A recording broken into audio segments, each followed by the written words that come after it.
James Corden, arsehole. Stitched up. Hello.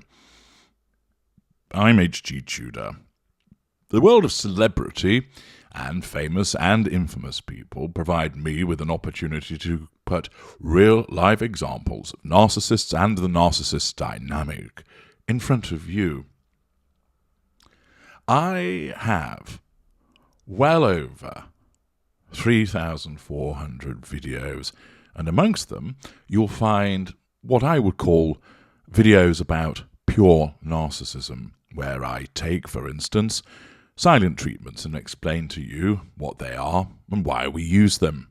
I explain to you the dynamic between the narcissist and, say, the intimate partner secondary source, an individual that a narcissist might be having an affair with, for example. I explain, do narcissists love their children? Do narcissists love animals? Why is the narcissist ignoring your text message? And there is a massive wealth of information and knowledge that you will not find anywhere else contained within these videos. Often, people ask, HG, have you done a video, or please do a video on X topic? And a lot of the time, it actually already exists. And I would encourage you to search amongst my channel. If you put HG Tudor in the subject that you're looking for, then invariably it will bring the relevant subject matter up. Please do that so that you're able to access that additional information. Of course, alongside the pure narcissism videos, there are the very popular videos about famous people. I've covered a range of them. Harry's wife, because she's so prominent, Kevin Spacey, Boris Johnson, Vladimir Putin, the Tinder swindler, Chris Watts, Brian Laundrie, Taylor Swift, Jada Pinkett Smith, Amber Heard, Johnny Depp, Will Smith, amongst others, to look at narcissism in action, narcissists amongst famous people, and also, of course, some of their victims. I've considered the clash between Sleepy Joe Biden and the Donald. I have dealt with the recently defeated Brazilian President Bolsonaro. I've analysed people in the world of music, acting, entrepreneurs, and therefore it provides you with more information about the way that they behave so that you can see narcissism in action. And of course, at the moment, it's old Pillsbury Doughboy, yes, James Corden arsehole, who's getting a bit of a kicking. I've long maintained that he is a complete turd, and as those of you who've already experienced one of my roasts of him will understand, that I don't like him. However, more people are waking up to the fact that he's a pretty odious individual. There are, of course, many of you who've known this for a long time, seeing straight through his behaviours, not necessarily identifying that he's a narcissist, but nevertheless realising that he's not likeable at all.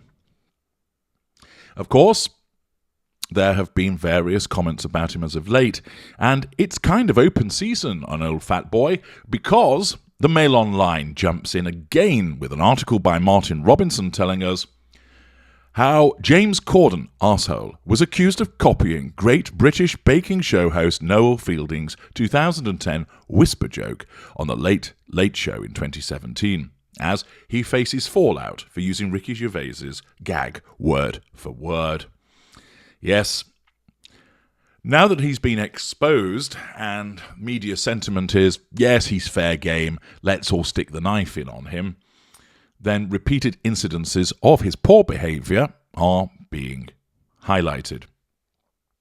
Once again, this is an example of an absence of boundary recognition, acting with a sense of entitlement with no accountability for behaviour with regard to character trait acquisition. It also demonstrates how those writing for James Corden, arsehole, really don't like him.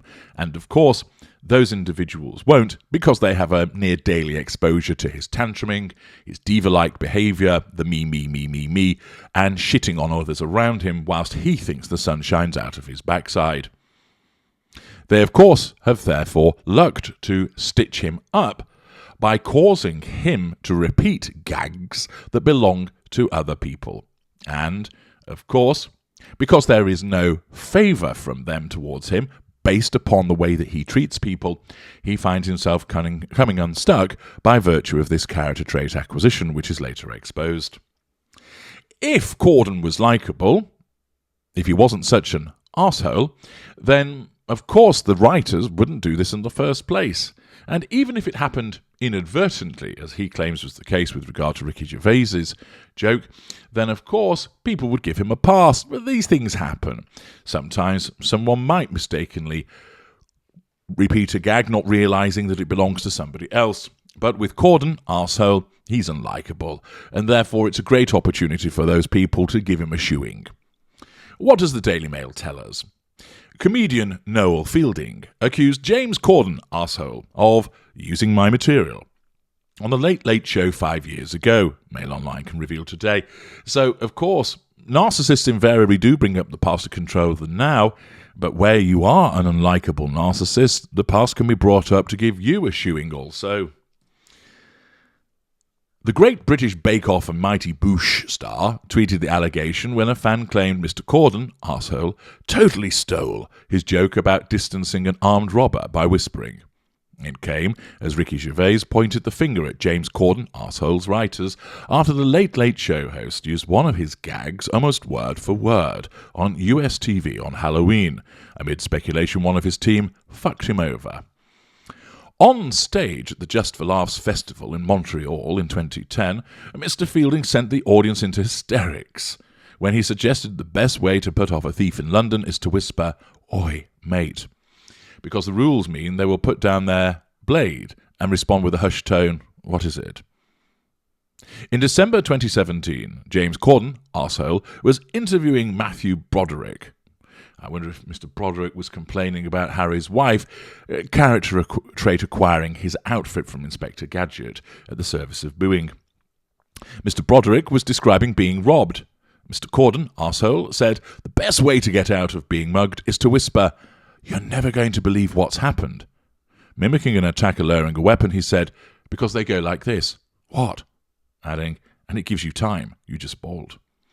After the Late Show aired, a fan of Mr. Fielding's tweeted, at JK Corden, arsehole, totally stole the whisper thing from at Noel Fielding 11.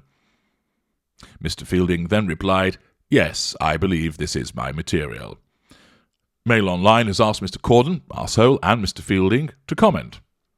Ricky Gervais revealed last night he deleted a clip of his fellow Briton repeating his 2018 gag about guitar lessons because he started to feel sorry for him following the backlash, exercising his emotional empathy there.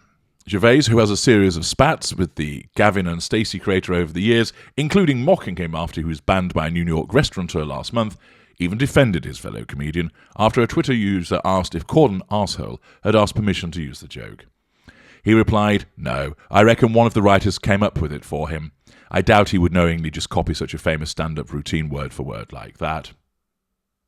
His comments will add fuel to the claims on social media that Corden, arsehole, who will leave the Late Late Show next summer, was royally stitched up by his writing team. Guardian writer Hannah Jane Parkinson tweeted, "I'm assuming someone in Corden, arsehole's writer's room fucked him over." Mail Online has asked Mr. Corden, arsehole, to comment. None of the 17 writers credited with contributing to the Halloween Late Late Show in question has commented on the incident. 17 writers, huh? I have to say, I don't think the joke that was taken from Gervais that's funny, but that's besides the point. It's all about the fact that there's character trait acquisition, and because of his behaviour, he's unlikable, and so people are getting their own back over him. The rest of the article, of course, then engages in the opportunity to talk about what he did with regard to stealing Gervais's joke, and then repeating what went on with regard to the spat at Balthazar. So, once again, these things are brought up, and, of course, what this all amounts to is challenge fuel. Corden, arsehole, will enjoy the fact that he's being spoken about, it's fuel, but the terms in which he's being spoken about challenge him. He's unlikely to respond directly to the Mail Online or talk about it further on air, for example. he will probably just dismiss it and stay in a position of withdrawal, akin to the way that he spoke about it when he was being interviewed by the journalist at breakfast after the original omelette scandal. He will dismiss it. He doesn't see that he's done anything wrong, and in his mind, his narcissism will tell him this: you are fantastic. You're brilliant. You're wealthy. These people are just envious of you, and they're shit-stirring. They haven't got an iota of talent in their body, unlike you. Ignore the little people. And therefore, he will do so, motivated by that contemptuous attitude from his narcissism to enable him thereafter to believe that he is far more important than everybody else, and thus nullify that threat to control. We'll have a quick look below the line, because that's always entertaining when it comes to the observations of Daily Mail readers. B. Smith comments, going from bad to worse for James.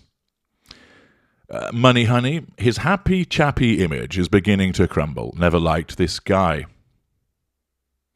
Mags63 has no material of his own. He's always rode on the back of others, which is a fair observation and is demonstrative of a particular type of narcissist, engaging in character trait acquisition and, of course, lack of boundary recognition by taking the accomplishments of others and passing them off as themselves. Again, as I've repeatedly explained to you, narcissism likes the easiest route. Therefore, if it can achieve the prime aims by stealing other people's material, being carried by them, shirking the work, etc., it will do so. Taylor K2, gosh, they got their teeth into him. JC T. Adams responds, treating people like dirt and stealing other people's work will generally have that effect. Joanne Logano, not looking good for him. Aura17, clearly somebody who's been accessing my work. He's a narc. They plagiarise. Look at Harry's wife, not an original thought in her head. Bruno Banani, talentless. Aura76, looks like it's time up for Corden, arsehole. Catflap appears regularly on lists of obnoxious celebrities. Looks like his writing team are wanting him gone.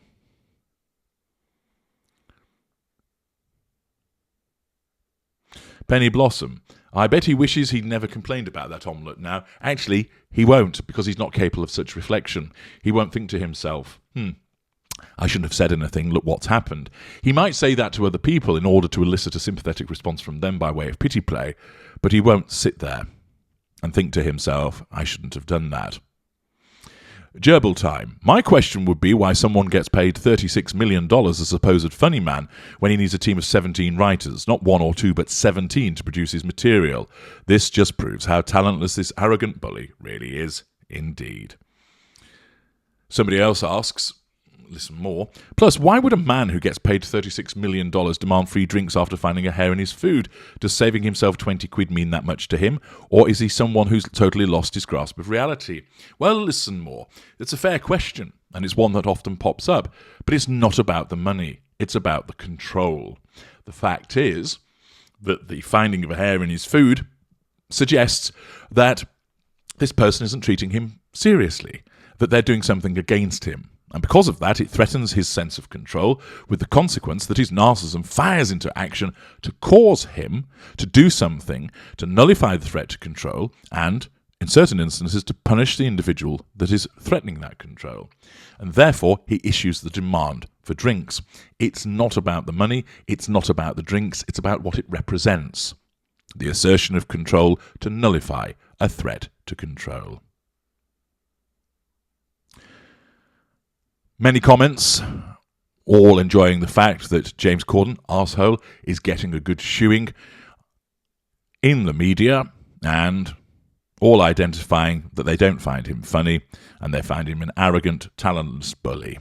What I've said all along. I'm H.G. Tudor. Thank you for listening.